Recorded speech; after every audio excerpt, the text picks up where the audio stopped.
de la práctica. Se trata, a modo de resumen, de una vivienda individual situada en la segunda planta de un edificio residencial de 4 plantas en la provincia de Cádiz y con localidad en San Fernando. Cuando abrimos el programa, debemos decidir cuál es el tipo de edificación al que vamos a enfrentarnos. En nuestro caso se trata de un edificio de tipo residencial. Primero de todo deberemos rellenar los datos administrativos, ya que si no los rellenamos, el programa no nos dejará generar el informe del certificado. Vamos a ver el nombre del edificio, que en nuestro caso sería Práctica 1.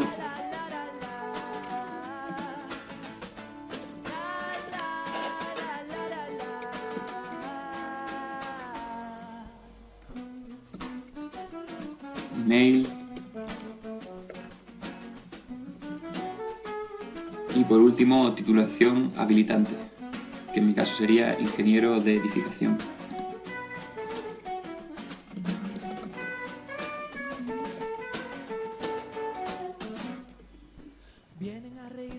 Pasamos a la pestaña de datos generales. Lo primero que nos pregunta es acerca de la normativa vigente. Recordamos que la normativa vigente es el año en el que se hizo el proyecto. En nuestro caso se construyó en 1990. Y si tenemos alguna duda acerca de la normativa vigente, clicamos sobre el símbolo de interrogación y, como vemos, se nos marca ya automáticamente esta segunda opción entre 1981 y 2007 y automáticamente se modifica la normativa vigente y nos dice que se trata de las normas básicas de edificación. Se trata de un edificio, o en este caso de una vivienda individual, situada en la provincia de Cádiz, con localidad en San Fernando, y la zona climática se establece automáticamente. La superficie útil habitable es de 87 metros cuadrados, tiene una altura libre de 2,7 metros y tiene una planta habitable. La masa de las particiones, en nuestro caso se trata de una masa de tipo pesada,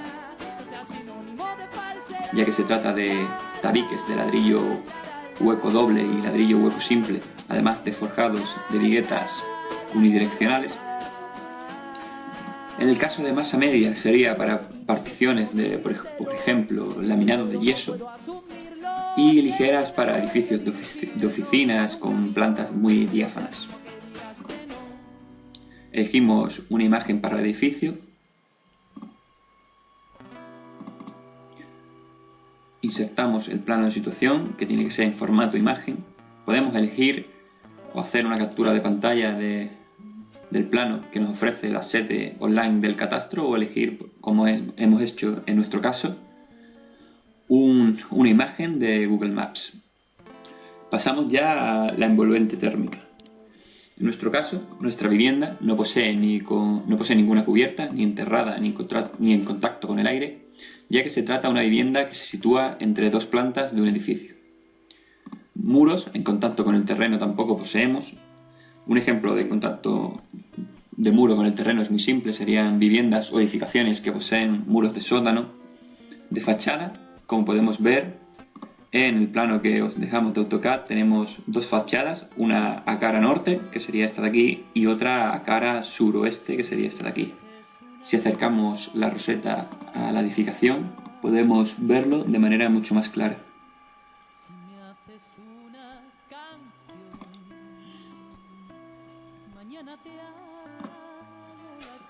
Vamos a comenzar por la fachada norte.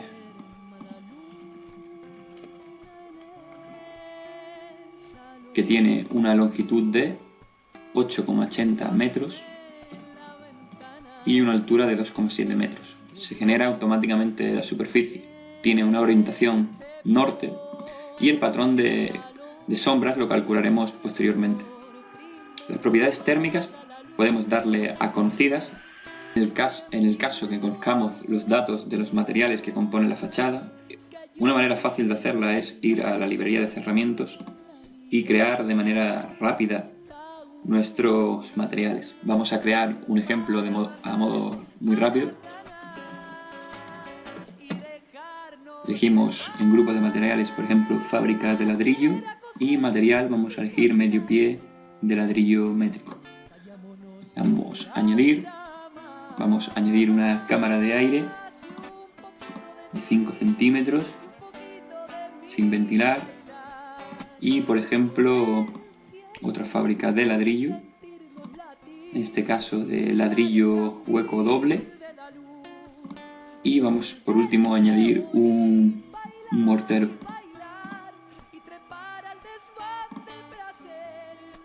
Y ya tendríamos hecha nuestro pequeño cerramiento. Tenemos ahora dos opciones, una que sería cargarlo al proyecto y otra guardar el cerramiento. Si guardamos el cerramiento se quedará guardado para posteriores certificados que realicemos. Si simplemente lo cargamos en el proyecto, este cerramiento se perderá en futuros certificados. En este caso vamos a cargarlo solo en el proyecto y cerramos esta ventana, y como vemos aquí ya tenemos el ejemplo 2 y con su tramitancia térmica. Como en nuestro caso no conocemos los materiales que componen el cerramiento, pero sí podemos conocerlo de manera estimada debido al año de construcción y a construcciones cercanas, elegimos estimada. Sabemos que se trata de un tipo de fachada de doble hoja con cámara, principalmente por el grosor que posee el muro, que son 25 centímetros, con una cámara de aire no ventilada, y vamos a decir que tiene un aislamiento de poliuretano expandido de 3 centímetros. Como vemos, la tramitancia térmica ha bajado enormemente. Le damos a añadir y ya tenemos nuestra fachada norte. Hacemos el mismo procedimiento con la fachada suroeste. Elegimos las mismas propiedades térmicas y le damos a añadir. Pasamos a los muros medianeros, que en nuestro caso nuestra vivienda tampoco poseería ningún muro medianero, ya que muro medianero se consideran aquellos que dividen por ejemplo, dos bloques de edificio. Entre dos viviendas que pertenecen a un mismo bloque se consideran que son adiabáticas, es decir, no hay transferencia de calor-frío entre las viviendas, aunque realmente sí puede haberlas. Pasamos a los suelos, que tampoco tenemos ni contacto con el terreno ni contacto con el aire exterior. Particiones interiores, particiones verticales en contacto con espacios no habitables. Tenemos la entrada, es decir, el pasillo de entrada a las diferentes viviendas. Aunque el código técnico de la edificación establece que los pasillos son espacios habitables, es decir, que deben ser climatizados, se trata de una vivienda construida en 1990, por lo que se ha construido con las normas básicas, y todo el pasillo no ha sido climatizado. Hacemos un pequeño cálculo que nos pide para realizar la superficie de las particiones. Ese cálculo ya lo hemos hecho nosotros antes y tenemos una superficie de partición vertical de 62,64 metros cuadrados. Y las propiedades térmicas vamos a decirles que son estimadas.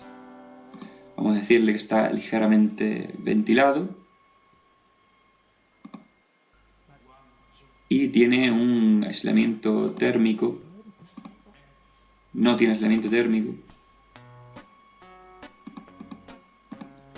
Y una superficie de 62,64 metros.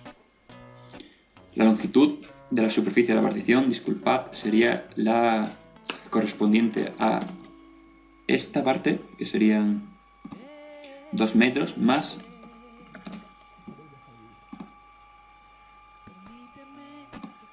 $2,95, que sería 4,95.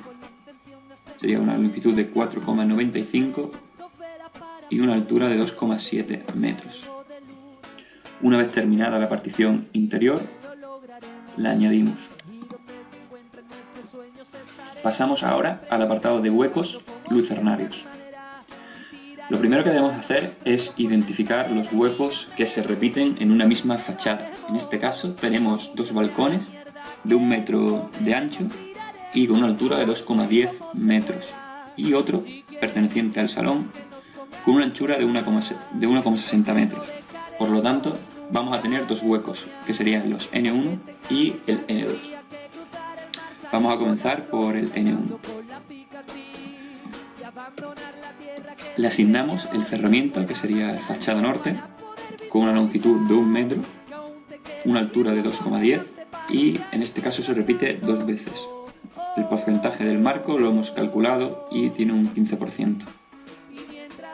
La permeabilidad. Acerca de la permeabilidad, yo esta vez establezco mi criterio y digo que es poco estanco cuando se tratan de ventanas correderas y estanco cuando se trata de ventanas abatibles. En este caso, como son ventanas abatibles, vamos a decirle que es estanco. La absortividad del marco la vamos a establecer por el color, se trata de un verde oscuro. Y vamos a definir los dispositivos de protección solar. Vamos a decir que tiene un voladizo, se trataría del balcón de la vivienda superior, de unos 60 centímetros y una D de 0,8. Perdón, sería 0,8 y 0,75. Y le damos a aceptar. La ventana se encuentra, o en este caso el balcón, retranqueado 0,25.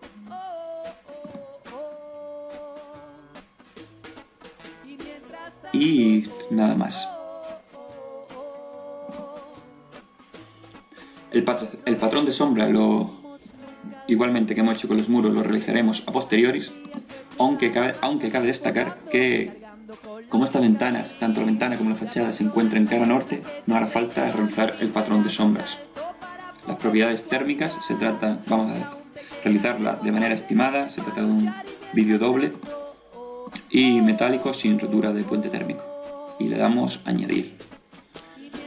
Realizamos el mismo procedimiento con N2, que es exactamente igual, simplemente cambiamos el multiplicador y le decimos que tiene una altura de 1,60. Lo demás continúa igual. Y añadimos. Y por último pasamos a las ventanas de la fachada suroeste. Se tratan de ventanas que miden, en este caso, 1 metro igualmente.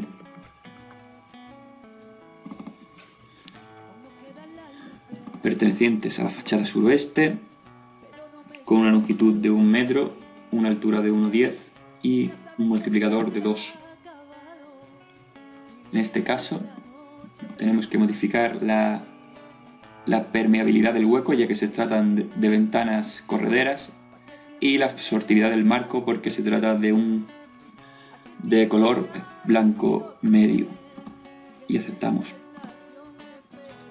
También vamos a modificar los dispositivos de patrón solar, ya que no tiene voladizo. El retranqueo sí tiene, se queda igual, y vamos a cambiar el corrector solar, ya que tiene persianas. El corrector solar para invierno es 1, ya que la luz penetra totalmente, y un corrector solar para verano, teniendo en cuenta las persianas, serían entre 0,60 y 0,75. Y aceptamos. Y añadimos nuestra ventana. Como vemos, las ventanas se van añadiendo a la fachada que corresponde. Por último, vamos a pasar a los puentes térmicos, donde vamos a dejar los valores que vienen por defecto. Tenemos pilares integrados en fachada, no tenemos pilares en esquila, los contornos de los huecos, cajas de persiana, encuentros de fachada con forjado sí tenemos, encuentros de fachada con cubierta no, y encuentros de fachada con solera tampoco. Y los cargamos. Como veis, se cargan en función de la fachada. Luego podemos, si por ejemplo una fachada no tuviera pilar en fachada, podemos eliminarlos o modificar sus propiedades. Una vez definida nuestra envolvente térmica, solo nos queda asociar los patrones de sombra. Para eso vamos a este icono para definirlos y vamos a crear un patrón de sombra nuevo. Como en este caso solo tenemos una única sombra, tenemos sombra 1. Y como vemos tenemos la introducción simplificada, que es muy intuitiva, pero en este caso, como no se trata de un procedimiento de objetos rectangulares, ya que tenemos varios salientes, vamos a realizarlo por el método normal. Para ello, lo primero que debemos hacer es marcar los puntos a favor de las agujas de reloj que vamos a introducir, que sería el punto 1, punto 2, punto 3 y punto. A continuación, en el punto medio de la fachada, colocamos la orientación sur, que sería esta. Simplemente hemos cogido nuestra orientación sur aquí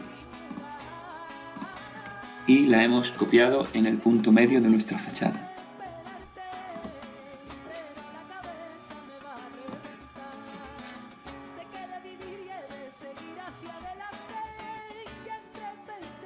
A continuación vamos a crearnos un pequeño esquema en el que hemos cogido el punto medio de la fachada, la altura de la fachada y lo hemos separado la distancia real, 3,73 metros, que hemos obtenido a través de aquí, desde el punto medio hasta el punto 1, y luego le hemos dado la altura que posee el obstáculo, es decir, la altura de nuestro edificio, que serían unos 20 metros. La altura desde el punto medio hasta los 20 metros que tiene nuestro edificio. Tiene una altura de 8,65. Y medimos la elevación, que en este caso sería 65 grados. Ya tenemos la elevación y tenemos el azimut, que sería el ángulo con la horizontal, que sería de menos 48 grados. Los ángulos se miden de este a sur de manera negativa y de suroeste a sur de manera positiva. Hacemos lo mismo con los demás puntos, el punto 2, el punto 3 y el punto 4. Hemos hecho los mismos pasos.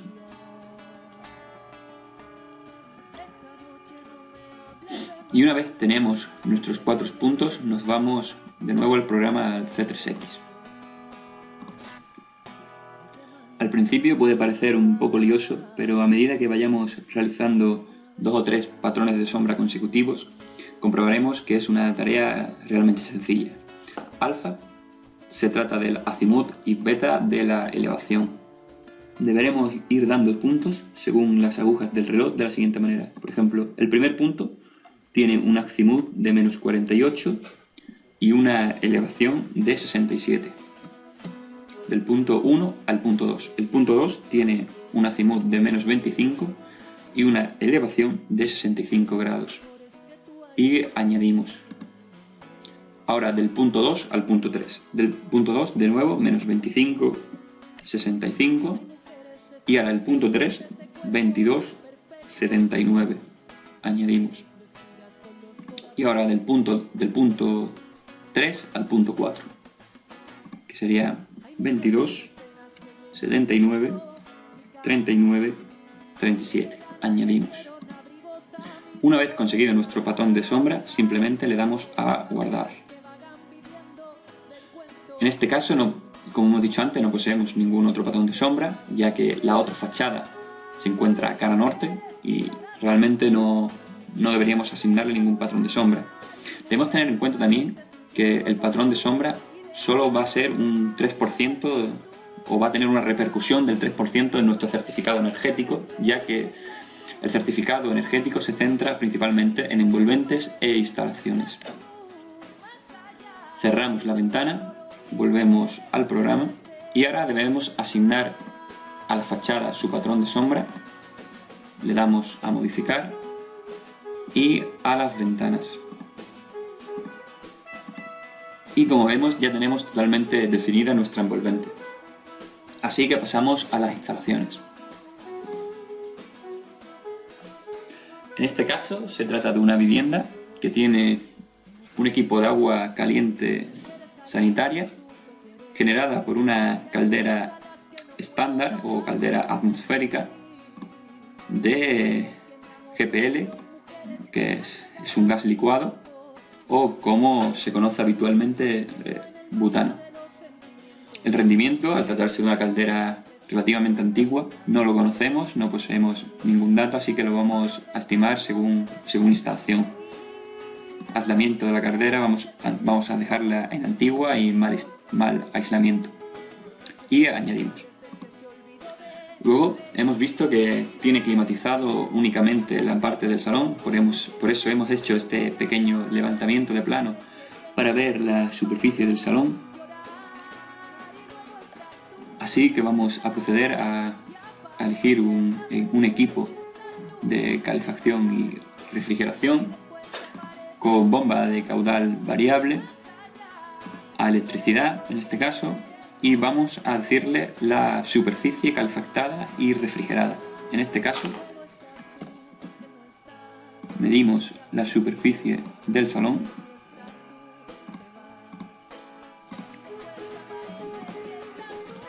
que tiene un área de 18,49 metros cuadrados. Vamos a darle a la superficie 18,49 y refrigeración 18,49. Tenemos un rendimiento estimado de entre 5 y 10 años. Como vemos, el rendimiento estacional o el rendimiento nominal en este caso es muy pequeño. Recomendamos que se investiguen bien los equipos e instalaciones porque se mejorará enormemente el rendimiento.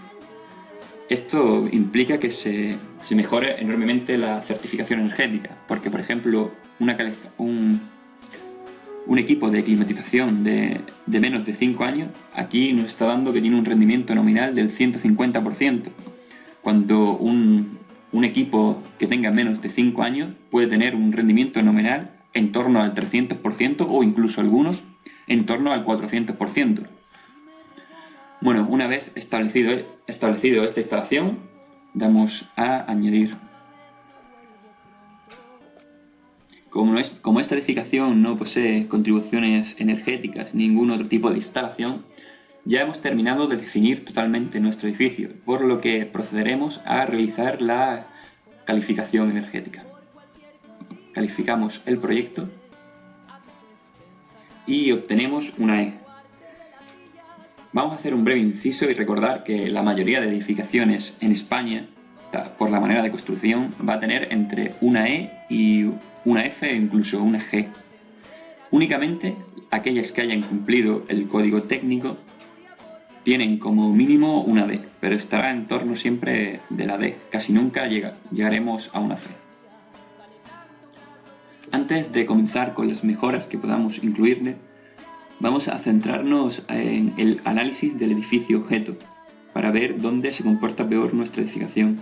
Como vemos, las emisiones de agua caliente sanitaria son las peores, son las que peor calificación obtenemos.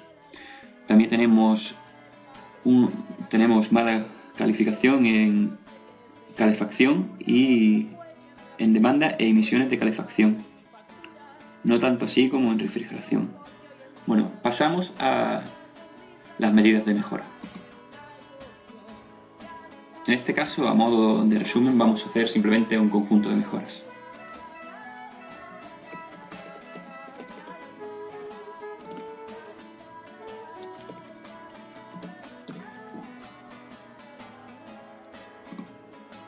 Que va a ser simplemente modificar la carpintería, ya que es lo más habitual.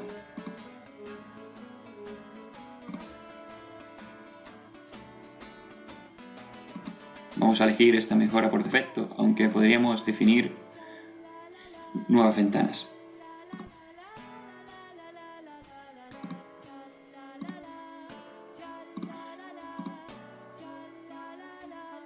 Añadimos y, como vemos, no mejora esencialmente nuestra edificación.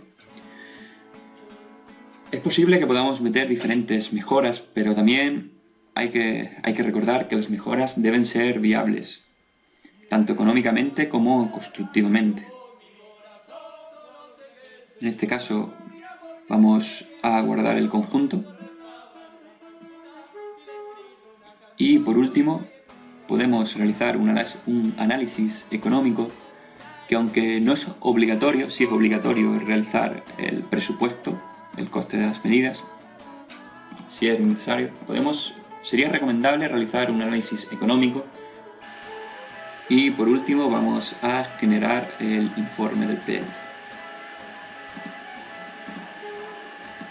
Aquí podemos, en las pruebas, comprobaciones e inspecciones, podemos decir por qué, por ejemplo, nuestra vivienda no se le puede añadir mejoras o las pruebas que hemos realizado. Por último, simplemente generamos nuestro informe.